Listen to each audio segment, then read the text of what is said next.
The following is rated not safe for work.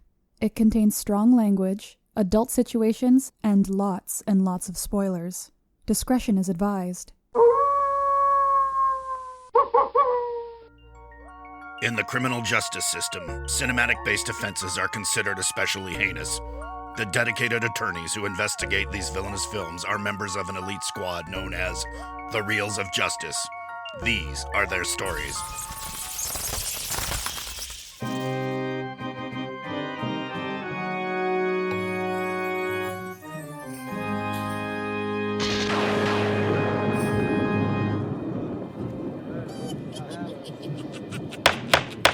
Order, please, order. The Reels of Justice, Hell on Reels, is now in possession. Grudge Big Ben Haslar presiding. Will you all please dies for the horrible Grudge Haslar?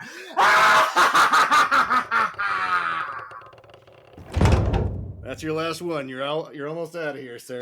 You wish. That guy comes back one more time. Be seated. Welcome to the Reels of Justice, Hell on Reels. Today we're hearing the case of the People versus the Twilight Saga Eclipse, a supernatural romance fantasy that continues exploring the relationship between vampire Edward Cullen and his human paramour, Bella Swan. We were going to try to get New Moon, but it wisely settled out of court, I think. For those of you unfamiliar with our spooky court proceedings, we are here to determine if this film is guilty of the sin of being a bad movie. And if so, it shall be cast for all eternity into the fiery pits of movie hell, upon which this courthouse just so happens to be built. Let's just open up that and take one last peek inside the hellhole before the season closes, shall we? There it is. Look directly in the hellhole. It's not polite. Oh, shoot! I dropped my gavel in the hell pit. Ryan, go get it for me. Oh, okay. Hold on. Ow! I presume you'll be adding these special effects, Your Honor. Don't bother, Ryan. I'm sure our lawyers will be civil today. Can we agree on that? My hands are burnt. Jesus, why'd you ask me to grab that thing? Well, it was right there. You can almost touch it. Mr. Maynard Bangs, you are representing the prosecution. You may present your opening statement. Thank you, Your Honor. Welcome back, Nathaniel. Thank you. I have got some bad news, though. You know, this court already tried the first Twilight movie, right? I am aware. And they already found it guilty. Now, that's a verdict that maybe you could argue was too harsh. After all, the first is sort of a silly, light-hearted trifle, a story about a high school romance between a girl and her vampire boyfriend, star-crossed lovers in some ways. A lot like Romeo and Juliet, just two dumb kids who were too young and naive to realize the world doesn't revolve around their puppy love. And you see, Twilight is it's all a big metaphor for abstinence, you see, because baseball players are all Keep going. going. Vampires can turn into bats. And bats are the thing that baseball players use to play baseball. And so it's all a metaphor for abstinence, right? And a story about two characters consensually engaging in abstinence. Hey, I don't think that's too bad. Maybe that's an okay message to brainwash kids with. Because we got too many fucking people. So we don't need any more pregnant teenagers. So sure, I'm okay with that. So in hindsight, okay, to me, Twilight, maybe it didn't deserve all the hate it got.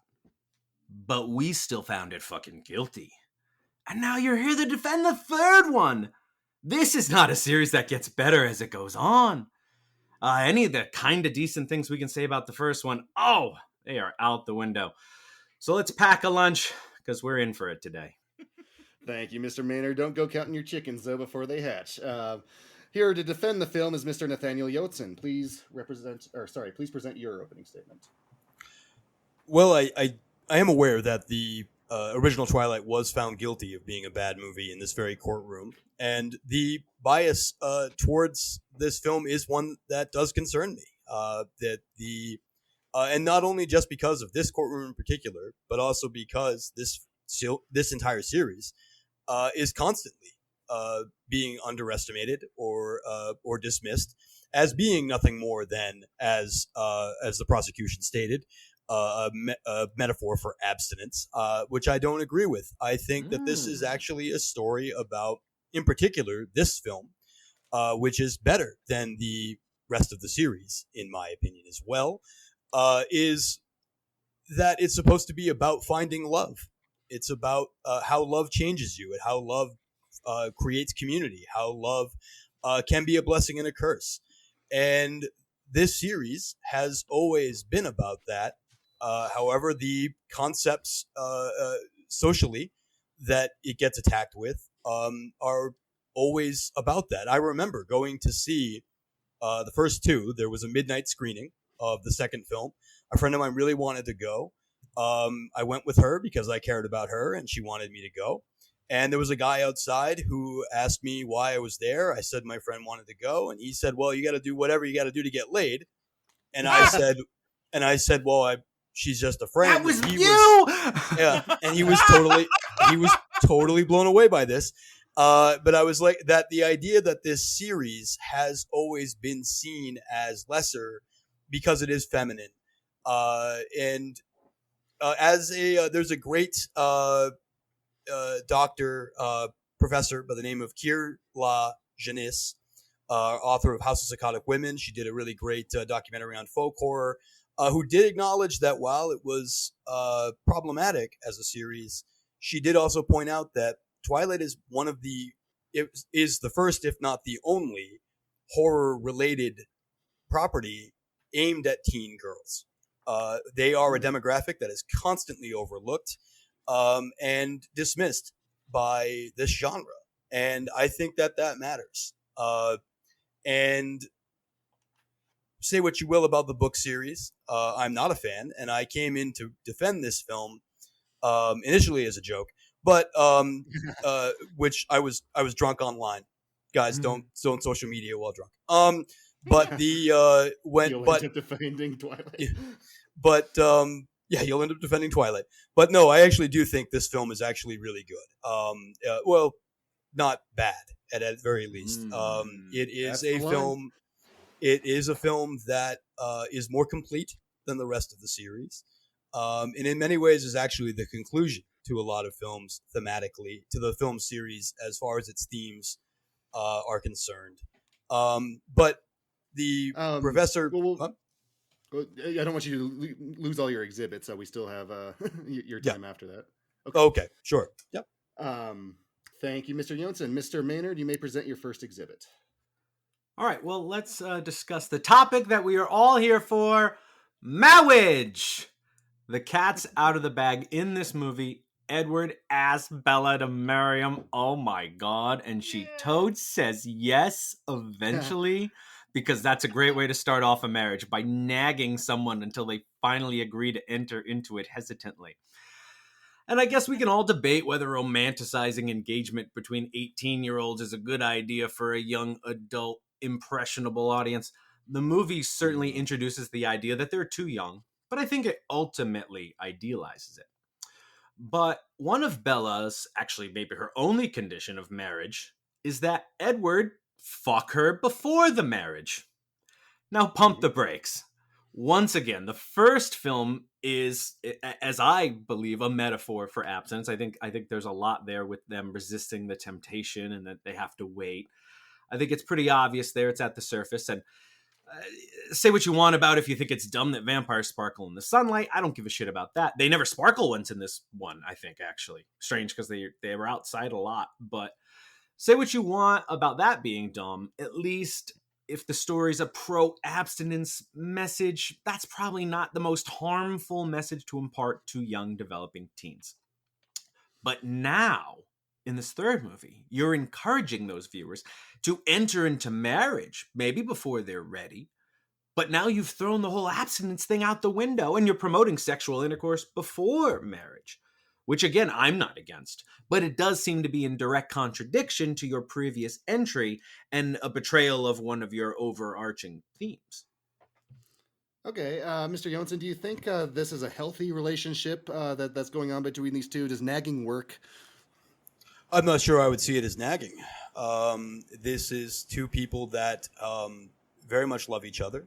And the film's overall themes are specifically about the pros and cons of this decision. She does say yes early on, but at the same time, we are presented with characters who are talking about the bad side of love, the bad side of vampirism, while contrasted with the healthy home life of the Cullen family and the family of the werewolves and the family that is the shared community that is being created in support of Bella. And so I don't think necessarily that it is about nagging as much as it's about discussion.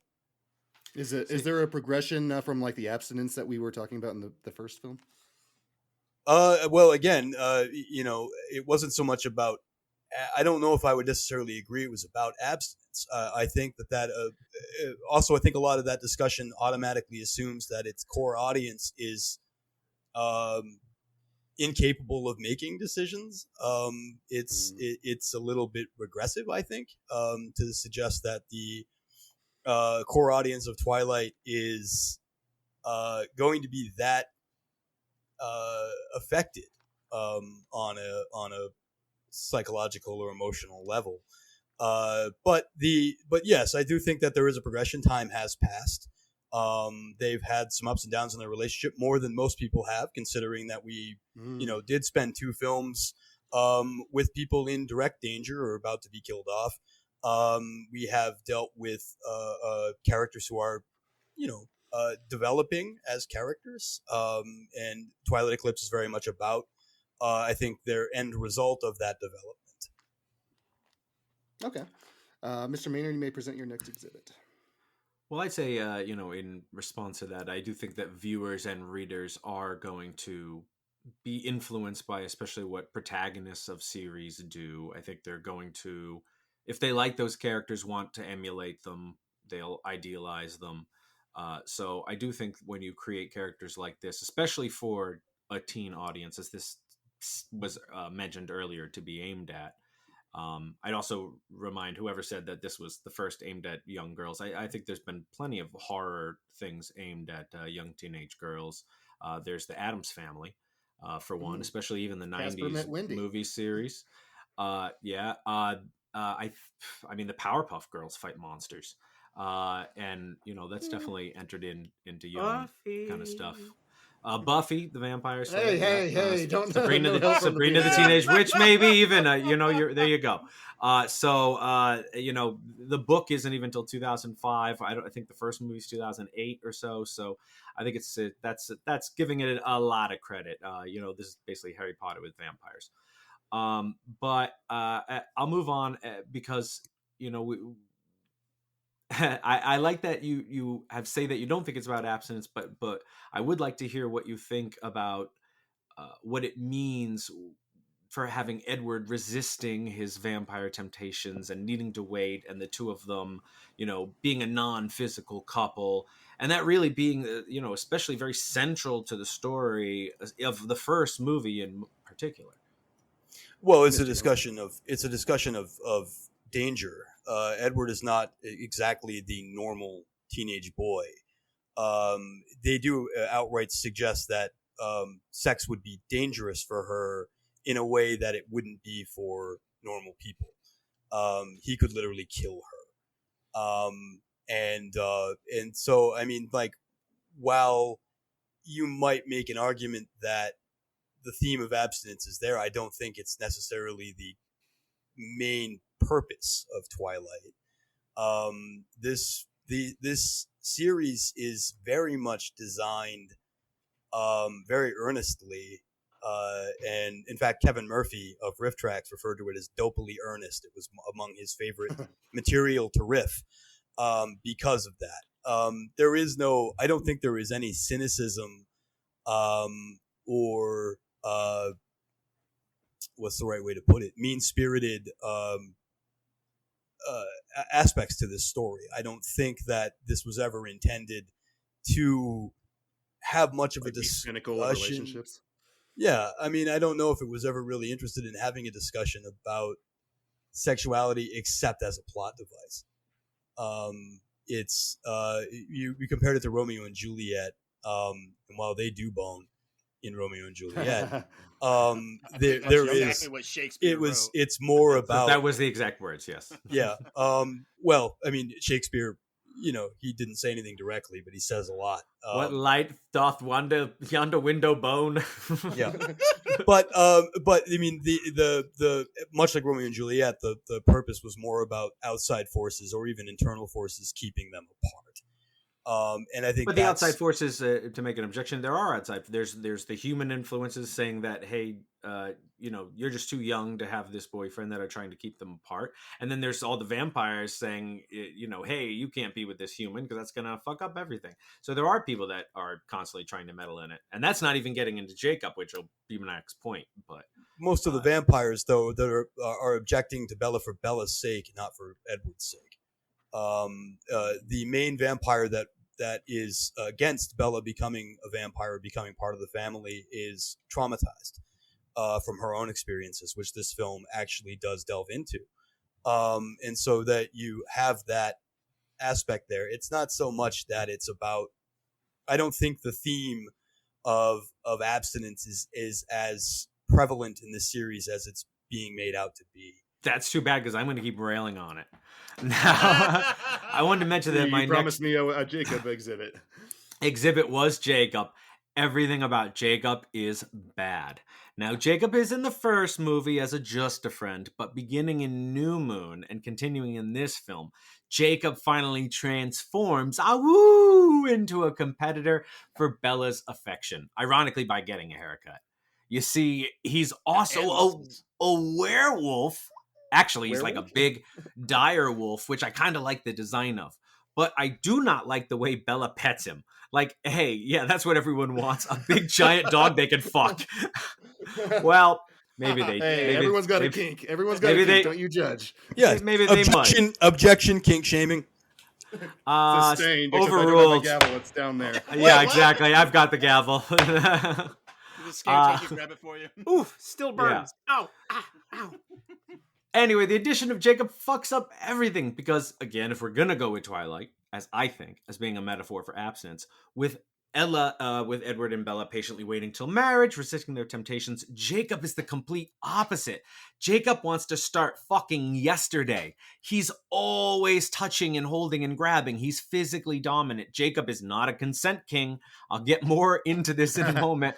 But the important thing is Jacob is everything that Edward isn't. He isn't patient. He isn't soft and gentle. And he's not set up to be a villain either. Instead, he's framed as an alternative to Edward. I think we're all familiar with the "Are you Team Edward or Team Jacob" promotion around this time. Mm-hmm. But if Team Jacob wins out, we're going to have a whole hell lot of knocked up teenage girls on our hands. And actually, this is interesting. Did you know teen pregnancy has declined 77% in the past 30 years?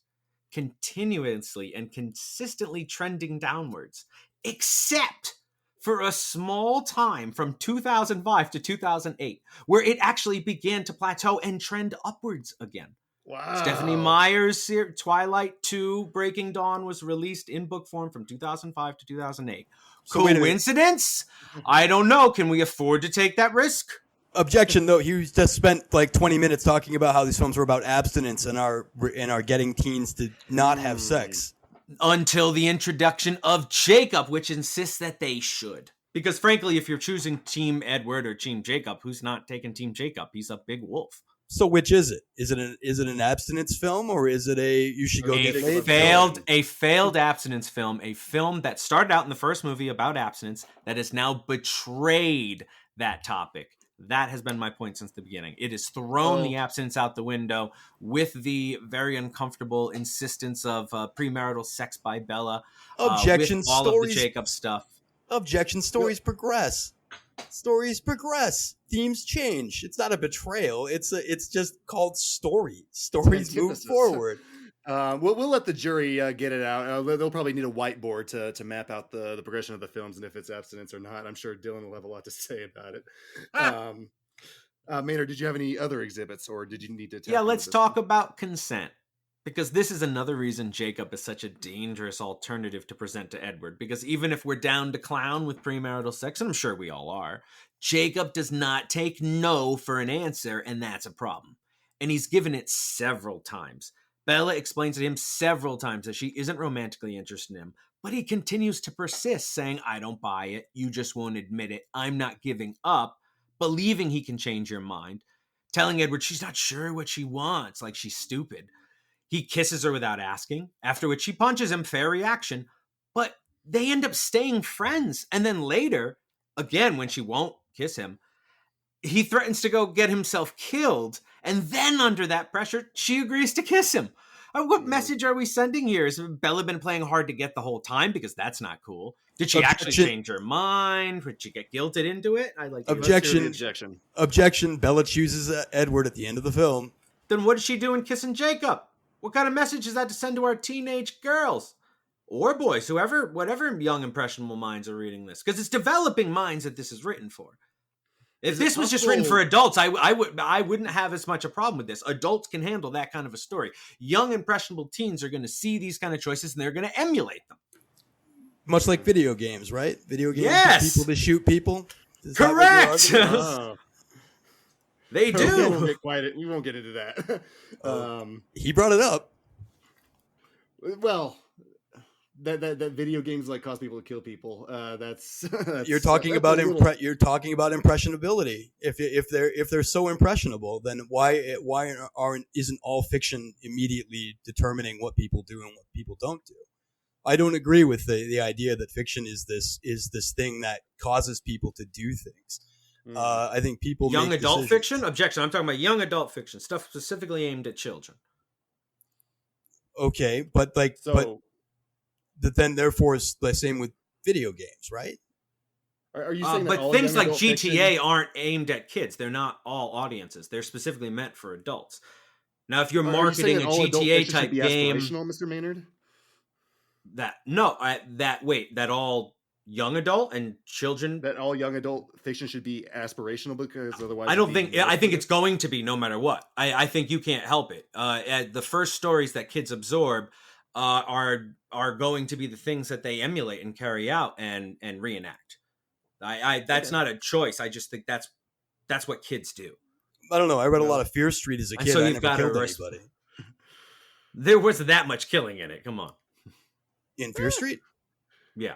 I don't Fear think you've Street's read not about on Fear trial. Street. It's true, but we're talking entirely now about how young people are going to emulate Twilight and do bad things. But we all did young adult stuff and read young adult stuff, and we didn't necessarily go out and emulate it. There has been young adult horror. I watched a lot of Buffy as a teenager. I didn't go out and bite people. Thank goodness for that. Yeah, I read a lot of Lord of the Rings, and I didn't not hike enough any volcanoes. Not a big enough fan of the series, then obviously. Fan shaming. Maynard, did you have any last exhibits? Absolutely. That gross scene in the tent where the three of them are like spooning and having the most uncomfortable conversation ever put to film. Like, this is fiction, right? So Stephanie Meyer had to intentionally contrive a way to have her protagonist get spooned between two competing love interests while they verbally spar over how wonderful and perfect she is. This has got to be like the most unhealthy ass fantasy to live out in a book or a movie that I could ever imagine. It does seem like the whole book was architected to make that scene happen. Mr. Jonsson, do you have a defense? Well, it's bad criticism. The author intent is one of the first things that any critical theory class would teach you to reject. And so, no, I don't think Stephanie Myers is on trial here either. I think Twilight Eclipse is on trial. That's true. Do you think the scene is good or is it problematic? Well, I mean, the film is not on trial for being problematic either. I think if it was problematic, it would be bad. The Searchers is problematic. It's still one of the greatest films ever made. But it's if you were going to go down the road of saying that all films that are problematic are bad, there's Apocalypse Now maybe a notch against it. Yeah. But no, I mean, like, is the scene good? No, but is it thematic? Yes. Ultimately, there is an understanding that comes between the three characters in that sequence, in which Bella is going to be making the choice for Edward, and Edward and Jacob kind of realize that their rivalry is over in that scene. and that and ultimately a choice is made. But it's also meant to convey also that in some ways it's possible that Jacob is the more solid mate because he is, in fact, at least mostly human. The real point of that scene was that the idea was that he had body heat that Edward could not offer. There is a thematic use for that scene. Is it weird? Sure, but it is. But it does give a. But it does add thematically to the overall story of Twilight Eclipse. And increases. If I was Edward, doesn't Edward have super vampire speed? Can't he run to town and get a space heater? Like, come on. Well, if he did, but there's an army of vampires that could be potentially attack Bella. They're not looking for him particularly. They're looking for Bella. Yes, but if he leaves, all that's left is freezing Bella and Jacob. That's true. Hey, if you can't trust her, what can you do? I mean, you can't leave her, Edward. Like, you got to watch her 24/7. Then you got a problem, man. That's not your girl, then. That's not your girl, then. She could be torn apart by vampires if he leaves. It's not. No, she's supposed to be hidden. That's the whole point. She got carried off by a wolf, which doesn't really make sense. That's not really how scent works, is that? But it's more than just what you touch on the ground. But I don't want to go into I don't want to go into the science problem stuff. The bad guy literally finds time. her 5 minutes later in the narrative. Like the bad guy shows up. Well, she like walks up to it. Like but if he she does there, run up. Yeah. Yeah, if he wasn't there because he was running off getting a space heater, which, by the way, would need electricity to run. They're in the mountains. That's true. I mean, they can set up like a hamster wheel and stick the wolf guy on it. Right? I mean, he's got the energy. Objection. Now we're getting silly. I mean, now we're getting silly. Yeah. This whole thing could have been solved if they just looked at the weather report, right? Quick other rundown things. How many freaking people have to die just because a stupid human and vampire want to date? Like, how selfish are these two people? The bad guy brought the danger, not them. Sure, Edward won't even. Edward won't even fight either. Edward hides. What are his friends gonna think too? Right? Like, why the hell am I gonna die for you? They have a plan. They all you can get your ice cold dick wet. the community comes together to fight back against an army of newly made vampires. It's like the entire plot of the film. And so therefore the community is making a decision to work together. It's not silly as much as it is actually kind of inspiring. That you have a bunch of people that don't like each other, but they're going to work together to try and save lives because they are concerned. I mean, like, that's not a plot hole. It's not a bug. It's a feature. Well, I think that all that stuff is really just set dressing. Really, the plot of the movie is a love triangle where one of the corners is a dude who can't take no for an answer. And another corner seems to be a girl willing to keep stringing him along in a more problematic fashion. I might agree. But I'll rest with there, and I'll let you present the rest of your exhibits now. All right. Thank you. Mr. Maynard is rested. Mr. Jonsson, you may present your first exhibit. All right. Well, my first exhibit is predominantly about this film and specifically versus the rest of the series. Now, the prosecution has suggested that that the plot of this film is the love triangle. I disagree. I think the reason why Twilight Eclipse actually stands out ahead of the rest of the series is that the love triangle is not the plot. The plot of this film is there's a bad guy. The only one that has one, really. There's an antagonist. She wants to kill Bella. She wants to get revenge on the Cullens. She's now creating an army of vampires, randomly picking people out at random, killing them, turning them into vampires, and manipulating them into thinking that's the Cullens' problem. And then, so we have an antagonist. That antagonist, it has an evil plan. The community comes together to try and fight back and actually is successful in doing so. I think the love triangle is a secondary aspect of this specific film. The rest of the series, sure, maybe that love triangle is the main point. In this case, it's actually a love triangle being, as I noted earlier, it's the love triangle is actually concluded here. The idea that ultimately Bella chooses Edward when everything is said and done. But the entire point of this film is her also being presented various thematic examples of why she should or shouldn't make this choice. And that is the main exhibit of this film, is that I think that in differential to the rest of this series, there's more character work going on in this film than the rest of it combined.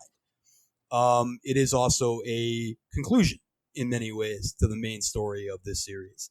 What we have after this is 2 films that is essentially epilogue. It's her and Edward being together and what that looks like.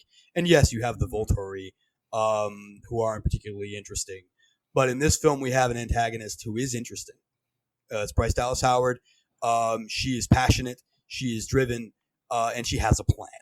And I think that makes all of this more meaningful versus the rest of the series. I think that this film in particular actually manages to go above and beyond its station in actually presenting thematic, interesting characters and what they're doing and why. Okay. And well, I'll let the prosecution respond to that. Sure. Love triangle aside, that fight stuff's pretty cool, right? I don't even remember much of the fight stuff. I mean, Bryce Dallas Howard is good looking, but she's not in that much of the movie really at all. I would say the opposite. She is more the subplot. I mean, we cut away to them maybe for a minute or two, about 3 or 4 times across the movie to just remind us they're happening, but we don't really know much about the newborn army except through exposition scenes where they're described to us. So I mean, in total, maybe all those newborn characters, maybe they're on screen for 10 minutes of this. Any of the scenes where Jacob and Edward are just talking about how much they love the same girl are cumulatively longer than that. Mr. Jonsson, what was your next exhibit? Well, my next exhibit is a continuation. It's the idea of stronger character work. I think that in this film we get a great deal more backstory and information about the rest of the Cullens, and I think they're actually pretty interesting people once we get to know them. And I think that that's what this film does well. We have Rosalie having her backstory, which is heartbreaking and relatable. I think we can actually watch that sequence and say, we now understand her and we actually kind of care about her. We also have Jasper, who has another backstory information that becomes very, very engaging, I think, and he becomes a likable character. Both of them presenting, by the way, again, a concept of Rosalie saying Bella should not make this decision and join Edward and be a part of the Cullens, versus Jasper saying that, well, I was a schmuck and now I'm not a schmuck, and that's because I met Alice, right? Like, he's like, I had this really miserable life for a long time as a vampire, and then I found love, and love made me a complete person. That is all here in a way that the rest of the series doesn't have, and it's a way that, in the sense of we're talking about this being guilty or not guilty of being a bad movie, I don't see how a film that's actually going to this effort to establish more of an ensemble cast can be seen as a bad movie. And I mean, what movie? This movie has Elizabeth Reeser playing a hot mom. That has to count for something. So I mean, like, that probably ups it a notch. Yeah, that has to count for something. But yeah, I mean, that my main point here is that this film actually does have real merit, versus maybe the rest of the series, which was more about the love triangle and more about slice of life, mopey teens being mopey teens. Whereas this film has stakes. This film has characters. It has a plot. Mopey teens. It does have mopey teens, but those mopey teens have a little bit more going on. Now, in response to earlier about Jacob sucks. I'm not going to say he doesn't. I have no defense for Jacob. It makes me sick every time I see those scenes. I am in agreement with that. And no, I think he gets enough comeuppance. I do not. And then he only gets worse too in the next couple films. Oh no! Yeah. But although he leaves Bella alone, but he does get weird and creepy. Let's leave it there. Yes, but and then there are CGI babies and shit gets weird.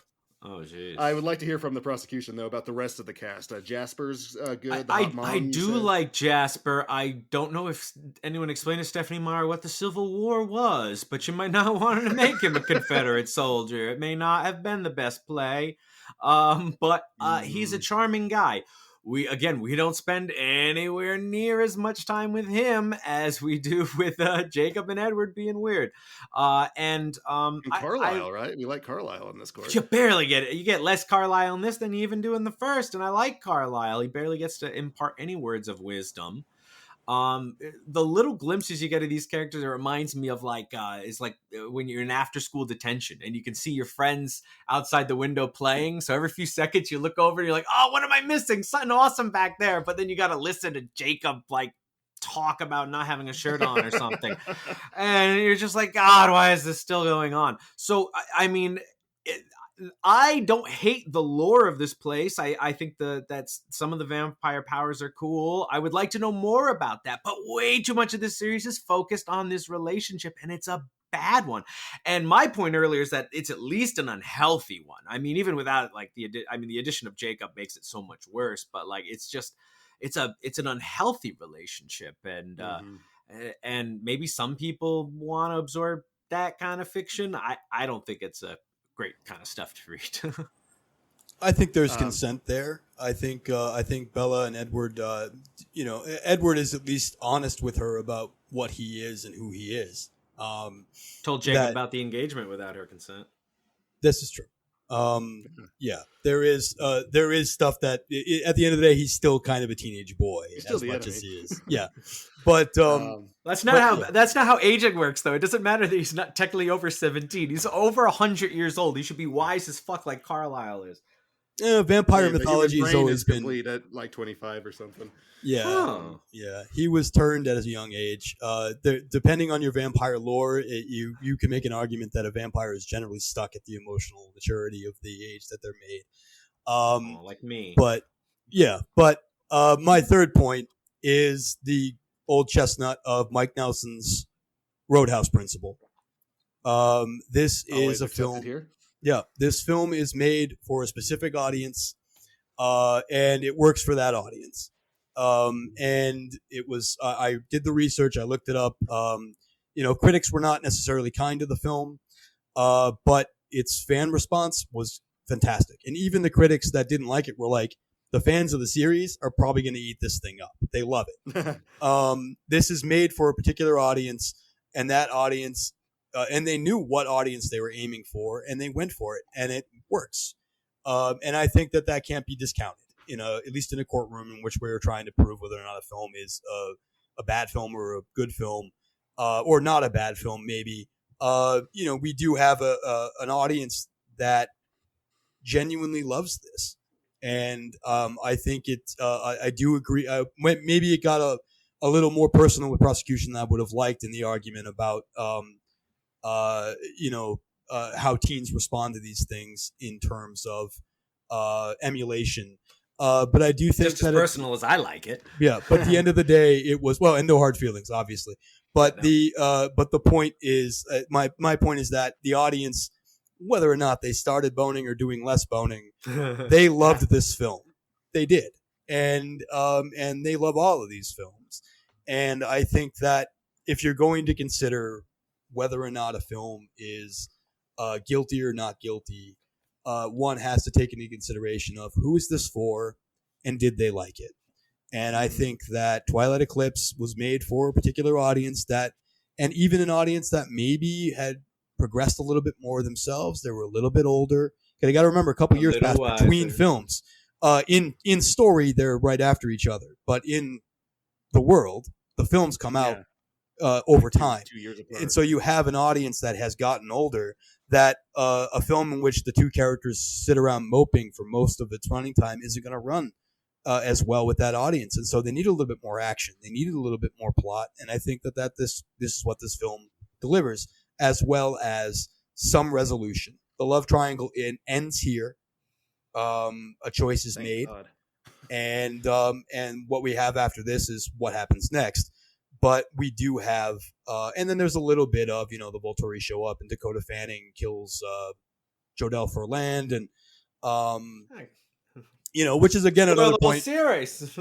What a cast this movie has too, by the way. I mean, I'm just saying, everybody in this thing is great, except Taylor Lautner. Mr. Maynard, would you like to respond on the intentionality, which we do weigh in this court? I mean, I think the first one was intended to influence kids, but we've already discussed that into the ground. But So of this one, and then it's aimed after towards teen that, audiences.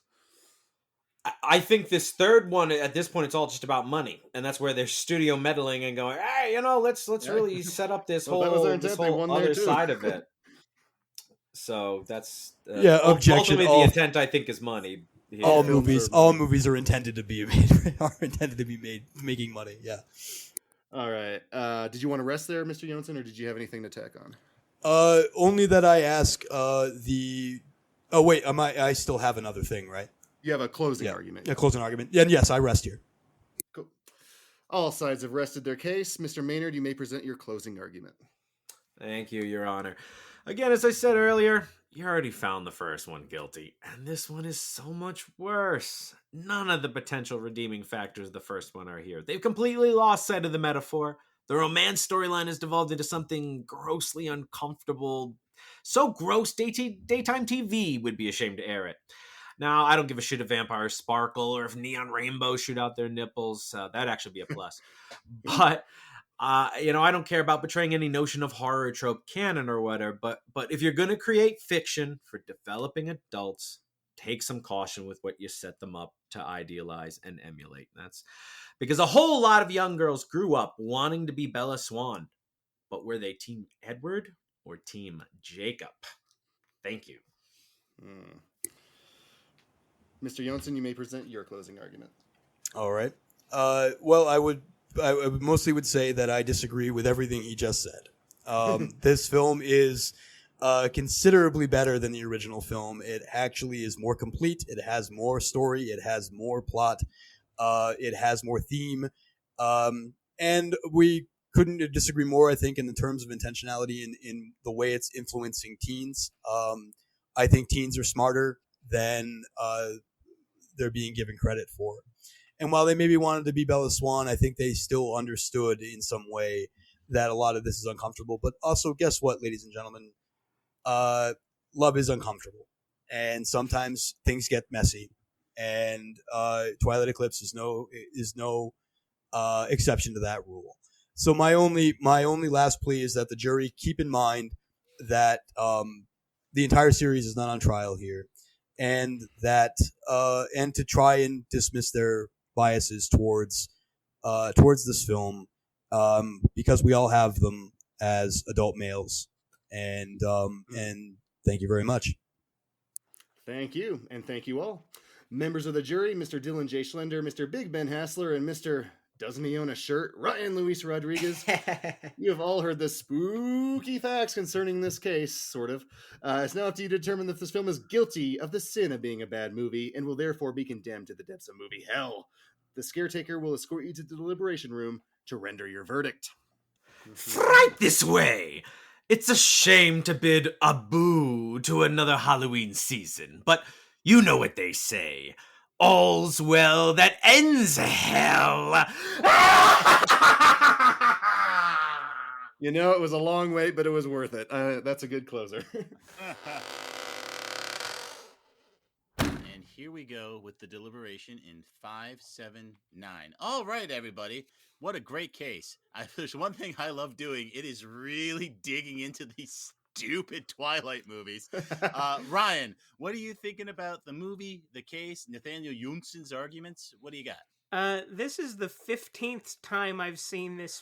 Oh, God. Stop doing this to Ryan. yourself, Ryan. You have a tumor I growing. worked at a Blockbuster. We did not have a fucking choice in what we were watching. Oh, if right. we did, I never would have watched. I mean, I would have watched the riff tracks, but I never would have watched the original film. But I would actually So say how many that times have you seen the sequel then? Sorry to interrupt. New Moon. So the one, New Moon then. New Between Moon, this- probably 20 times.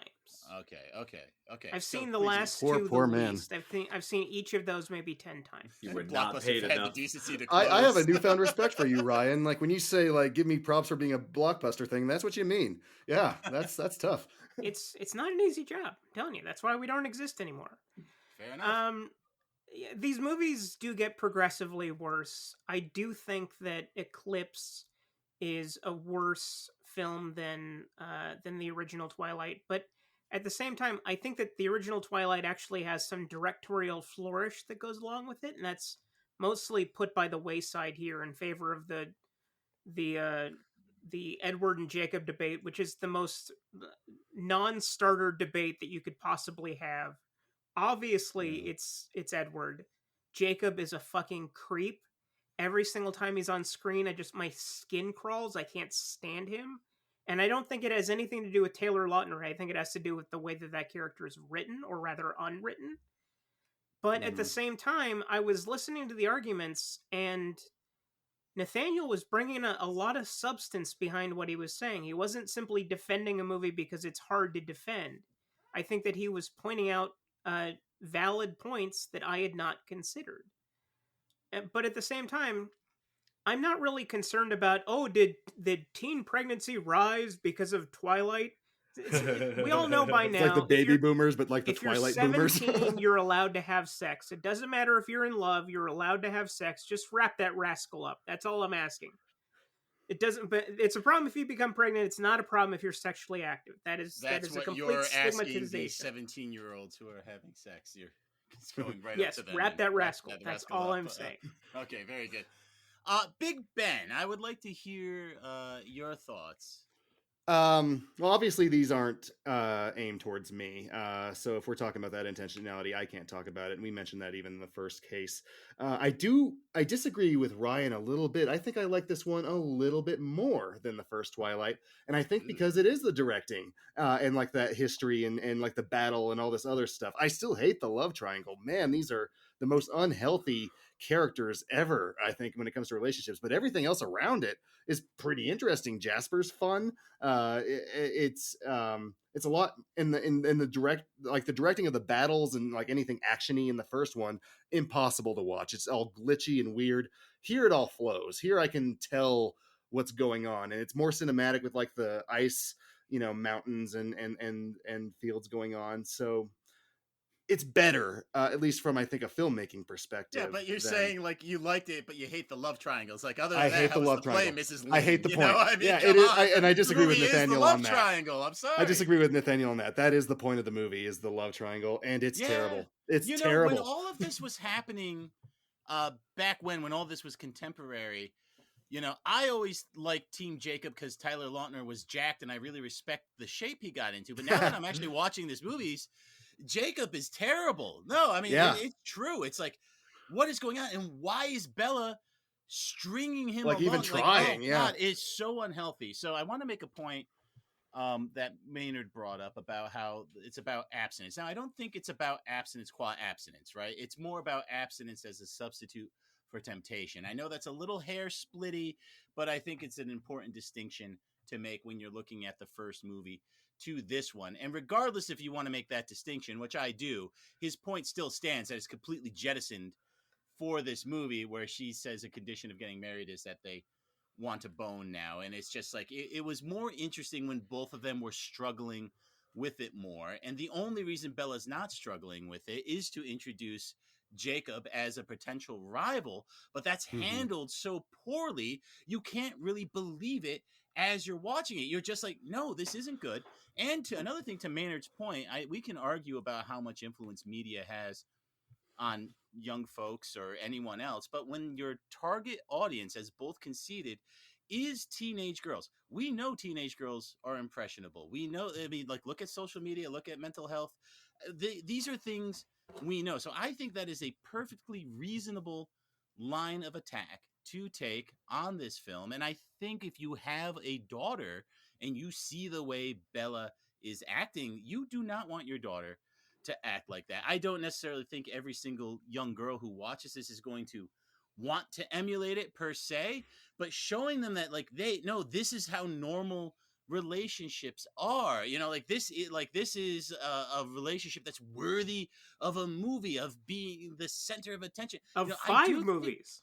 Of 5 movies. I think that is a very toxic message that I don't think that message is in there as much as in the first movie. I think if the first movie standing alone actually can stand alone really well, but you start lumping these other movies in, you start taking the series as a whole, it doesn't work. And if we do want to zoom in on Eclipse, which we have to do because that's the nature of this particular show, it completely fumbles. And then as another side point, all the side characters are much more interesting, and we don't get enough time with them. I want to see the Civil War vampire movie. I want to see the bride killing the gangsters Carlisle movie. Vampire I Hunter. want to Yeah. see I want to Elizabeth see Carlisle Reeser. Vampire Hunter. I want to see Elizabeth Reeser do whatever she wants.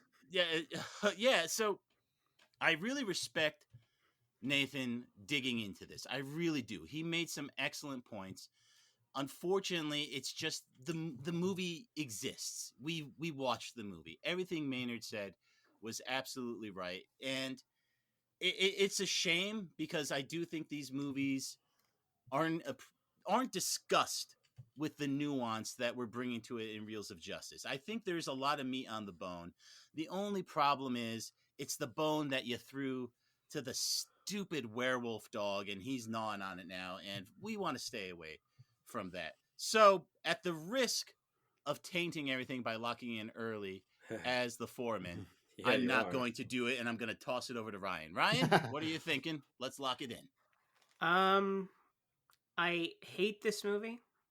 Truly. I hate all these movies. Truly. They actually convinced me that Kristen Stewart and Robert Pattinson were bad actors for at least 5 years, and that I'm never going to be able to live that down. I'm going to have to tell my children, you don't know how stupid I was as a 25-year-old. Well, they may have been bad these for at are least that not the 5. most interesting actors working, and they say, Dad, but everybody makes mistakes, and then I smack them. And I say, that's not how you speak to your father. No, God. watch your language. I walked into this thinking, well, Rob's got this in his hands, and he gave a hell of a fucking case. I agree with every single thing he said, but Nathaniel won me over. Nathaniel was making damn good points, countering every single thing that Rob said, so I have to go not guilty. I would say he was responding to everything Maynard says. I don't think he necessarily Well, landed responding every with substance, counterpunch. yeah. Well, yeah, you could respond with substance, but he wasn't counteracting. Some the of those large punches were like points that against Maynard was Bella making. slugging Jacob there. I mean, I just don't think we can get past the love triangle, the jettisoning of the message, the bad impression it leaves. I mean, it leaves such a bad taste, and how uninteresting it is. But I haven't locked in yet. So, Ben, what do you think? Sounds like you have. Sounds like you have locked in. I also don't like this series. I hate the love triangle. I think that there's like more genuine affection that I see between characters that aren't like the main three that we're supposed to believe are in love. Like there's a moment where like Edward's like, hey, you know, if we weren't doing this, I might actually like you, and Jacob's like, and if we weren't, you know, no, not even then. And like Edward kind of smiles at him. Like I feel like more genuine affection there than between him and Bella or Jacob and Bella. It's really weird. I do like the lore. I do think it's more directed, or better directed. And while I hate it, I do think it's accurate to how a lot of teen people behave in relationships. It is toxic, but it is accurate. I don't think I think it's meant to be aspirational, but probably shouldn't be. But given that it captures all that, given that it's like something that people can like throw themselves into, I think it does it a little bit better than Twilight, just a bit. I'm going to go not guilty, but not by much. You guys are absolutely insane. Yes, this we are. movie is a dog. It needs to be taken out back and shot with a silver bullet. Yes, it Oh does. my god, I can't. He's more of a it's- dire wolf than a dog. this That's is- slander. Yeah, and it's terrible too. Werewolves should be like lycanthropes. They should be human dogmen. Well, look, I think you guys are 100% wrong here, and I respect Nathan for coming in and taking the hard case, but you got this is a travesty. I'm very sad to say this, but obviously I'm going guilty. If I shouldn't have been so subtle. All right, let's go out I wonder there what and your tell. appeal of justice will be. I don't care that much, or do I? Stay tuned. I'm not folks. watching this movie. Let's go out there. Let's go out there and tell that very handsome judge. Mr. Foreman, have you reached a verdict?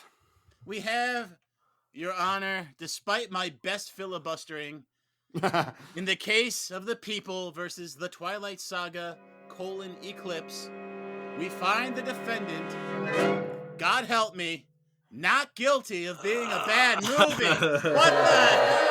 I resign. I'm glad you're the one that had to read it, too.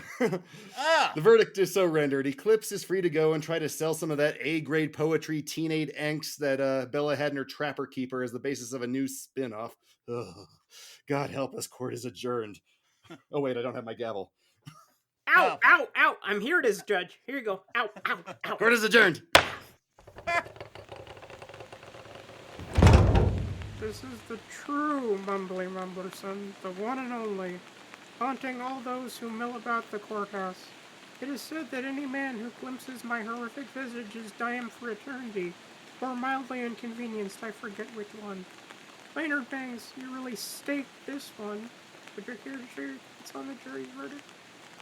Hey, you don't sound like the real Mumbly Mumblerson that I'm familiar with, so I'm not sure who this imposter is, but I think this was a very good debate, and I think ultimately that's what the jury decided. I think Nathaniel beat me in this debate. I think, especially discussing that, media doesn't have to be that influential, and that's not necessarily the media's fault. I think that was an angle to go on, and I think he probably got the better of it. But for sure, this is a bad movie, and we got to live with it. But that's how the system works. I mean, so I think more a measure of the conversation we had, and I lost that side. Thank you, shut up. Fuck you. Not the real Mumbly. And here comes Nathaniel Jonsson, who had the utter temerity to defend a fucking Twilight movie in this court. I'm haunting you extra for that. Could we get a word on how you feel about today's verdict?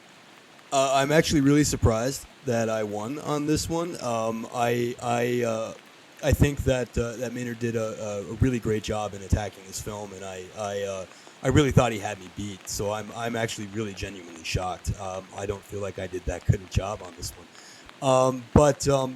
No, I mean, like, I do wish that maybe we had discussed a little bit more of the film for its own sake rather than get as into the influential aspect of it, which the fact of the matter is I tend to actually kind of agree with him that the film is very problematic. And so I don't feel that great about the way that section of the debate went. But I'm glad I won. I feel good about that. And I do think that Twilight Eclipse is not guilty of being a bad movie. So I wouldn't necessarily say it's a good movie, but I'm glad that justice was found here today. Thank you very much. That's all we have from the courthouse today. Let's go back to the studio for post-trial analysis. I'm going back to my hell dimension until the next Hell on Reels. Maybe I can convince my cousin Grumbly to take my place once in a while, even though he quit the show. It's all very confusing. Go away.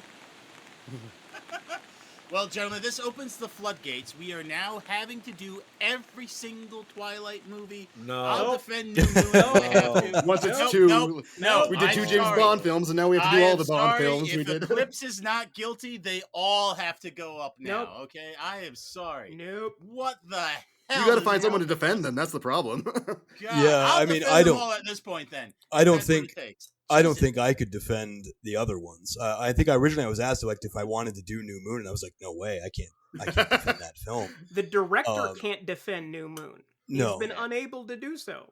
Now Yeah. I will say Eclipse is better than New Moon. I mean, God, what a New Moon is the Anything worst. better of than them. New Moon. That is- Jacob acts 10 times worse in Eclipse. I Like, at agree. least Jacob, you could be Hey, like, hey. okay, well, he's brusque, right? But he's not as bad in New Moon. Well, that's exactly why I thought that I didn't have a chance, was because I was like, the Jacob stuff is so revolting in this film that I'm like, how do I counter it? And I was like, well, if he brings up problematic, I can kind of go there. In the sense Yeah, you of, just defend around it. yeah, if you say, well, problematic is something else entirely, in that, there are a lot of great movies that are problematic, but at the same time, like, That was a great point. That was a great yeah, point. but I was like, I'm like, it is so so unsettling, the Jacob stuff in this movie, that I was like, there's no way I can win. And so I'm really shocked that you guys Hey, came Last out. House in on the favor. Left is not guilty either, I Yeah. just don't Yeah. think that was aimed Another towards terrible teenage one. kids. But now, what keeps you busy when you're not defending Twilight movies with such passion? What do you do when you're not? I do a podcast called At the Devil's Ball, with my partner Samuel Numene, and the two of us, we discuss horror films in a positive and constructive manner. And I have an upcoming podcast that the details are still being ironed out on. Ooh, top secret. That we're going to be, well, it's not necessarily top secret. We're going to be covering the Buffyverse. We're going to be covering Buffy the Vampire Slayer. Yeah, But the timing of it is still up in the air. But that's, as far as I know, is officially going to happen. No wonder that Juror mentioned that earlier. Yeah, but no, it's the At the Devil's Ball has been fun. We've been doing it about 4 years. Ryan's been on it a few times. Didn't one of you guys do Last House on the Left with us too? I can't remember. Maynard did. Oh, Maynard, were you on it? Okay. I'm always talking about Last House on the Left. Any of them, honestly. Yeah. No offense, I just don't remember episodes we did years ago anymore. I don't remember what we did last week, Nathaniel. So yeah, it feels too bad. I was like, remember last time you were here, we started calling you Nathaniel Jonsson, and it's just stuck. You know, I'm so sorry about that in front of everybody. I'm so sorry. No, not at all. Like I said, it it's does make me sound accurate. like a Bond villain, right? Like, you have a nasty habit of surviving, Mr. Jonsson. Apparently, I do. I'm now 2-0 on Reels of Justice. Which don't get cocky, kid. Yeah, Well, we'll have to go again at some point to see how it goes. But hey, though, I tell you what, though, you getting a Twilight movie off, I'm impressed. So I'm surprised. I genuinely am. I did not expect the jury to go my direction. So after my amazing defense of the first Twilight movie, you know how much this wounds me, fellas? Ben is a real. Who voted for you during Twilight? Okay, that's true. I love Ryan. All right, that's true. Ryan did come out in favor of it. Where can we find these? I know Buffy's not out yet, but Devil's Ball, we can find this in all the usual places. All the usual places. We're on Twitter and Facebook and Instagram. Twitter is usually where we do most of our engagement. So it's at Devils_AT. We've been doing that for a little over 4 years, and we're still having fun, and it's great to be here. Great chemistry between you guys. I appreciate that, and we love having you on. Thanks, Ryan. we just met, really. But I love what you guys do here. So you got to have Big Ben on and talk about some of the J horror stuff. He's the J. Absolutely, that's definitely something we're going to be doing. May happen. Yeah, we're absolutely going to make that happen. In fact, we promised last year we were going to do more foreign language films, and we did some, but not nearly as much as we had intended. So that's definitely the beginning of 2025. We're definitely going to make that happen as soon as possible. Sweet. Our court doesn't have jurisdiction over foreign films. Yes, we do. Yeah, I guess we do. We did Troll. Yeah, and a lot. Just through High Tension in Hell. Yeah. I was going to say, you guys just did High Tension. Yeah, that's exactly. A French film. Yeah, it was released over French here. Films the American titled one is guilty. The French one, we don't know. That's true, technically. Now, we always ask for recommendations from our guests for movies that you think people should see. So what is a spooky or scary or Halloween-themed movie that you think people should see? My favorite Halloween film of all time, I watch it every year on Halloween, is Night of the Demons. It was directed by Kevin Tenney. Directed by Kevin Tenney. You better get that right. It's just my kind of fun, goofy, late 80s horror film with a bunch of weird ass stuff and characters that have no business being together, and it's just a lot of fun, and I watch it every year. It is just a wonderful representation of what goofy late 80s Halloween horror should be, I think, and it's always been my favorite. Is that with Linnea Quigley, or am I thinking of a different film? Linnea Quigley was in that, yes. Okay. Talk about Quigley Down Under, am I right? Yeah. That's not the one where they're trapped in the theater, right? No, that's they just go Demons? That's Demons. Night of the Demons is they go to a mortuary for Halloween and goof off, and demons start possessing them one by one, and does feature one of the very first black men to survive the film. It's actually really cool, but it's just a really fun movie. No, that is cool. Maynard, you were the other lawyer. Now, for my last recommendation of this Hell on Reels season, I'm going with a new release that I actually got to schlep out to the theater and see. Damien Leone's Terrifier 3 from 2024. The insidiously homicidal Art the Clown, who's actually some sort of demon as I recall, but it doesn't matter. He's back, and it's fucking Christmas, and everybody's fucked. A pretty apt synopsis, actually. If you haven't been a fan of this series' previous entries, Ryan, I'm sorry to report this one did not wind up being a musical comedy. This is probably the most violent, graphic movie I've had the privilege of seeing in a theater. It's a relief to see that as this series becomes more mainstream, it isn't shying away from cranking up the brutality. After all, dance with what brung ya.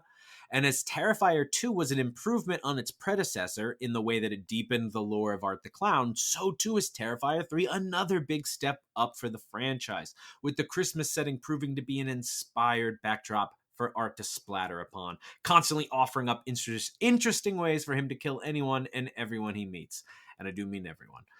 But a film like this really lives and dies by its practical effects, and this is where the film excels, rendering the violence all the more palpable. And with cameos ranging from Chris Jericho to Clint Howard, I'm sure we can all expect to be watching Terrifier 4 in a couple of years. Possibly in space, send him back in time to ancient Rome, stick him in the Colosseum. Sky's the limit, really, when we have an unkillable demon clown who never speaks a word. Next year, I can't wait. Every year, we're doing it like Halloween. Every year. I'm for it. I'm can you down call for it a cameo for Clint Howard? Isn't it just called work for him? It's a cameo. No, He's they literally in it for 30 seconds, and then they shoot him in the head. It's not quite that. It's longer than that. But they did hire him off cameo, though. That's exactly why they call it that. Big Ben, what have you got? This year for Halloween, I did a marathon of non-Japanese, because I've seen most of those Asian horror films, and one just so happens to be vampire adjacent. It's Mr. Vampire. Now, what is a spoopy film? S-P-O-O-P-Y. I know what a spooky film is, sure, but I've seen the term spoopy being passed around, and I want to be cool, so I want to use it. And if it's what I think it is, which is one that's spooky but in a non-threatening way, the coward's path, because discretion is the better part of valor, then Mr. Vampire is one of those. It's actually Mr. Jiangshi, which is, as I understand it, is a monster unique to Chinese folklore that combines the vampire and the zombie, but it also has body-hopping capabilities.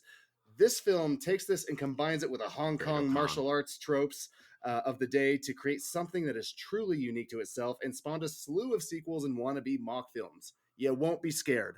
Not one time.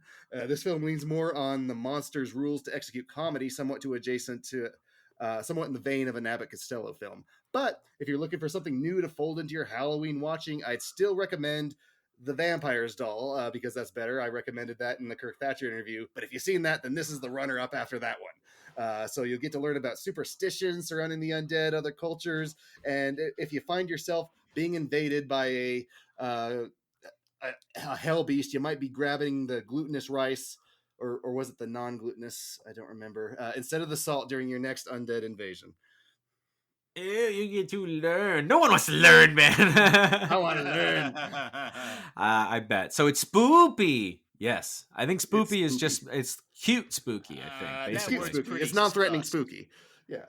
It's, yeah. It does not have any Riz. What kind of Riz have you got for us? Oh, not much. But let me tell you about my final spooky recommendation. And I am diving into my favorite subgenre of horror, and that is the anthology. And that is Ghost Stories from 2017.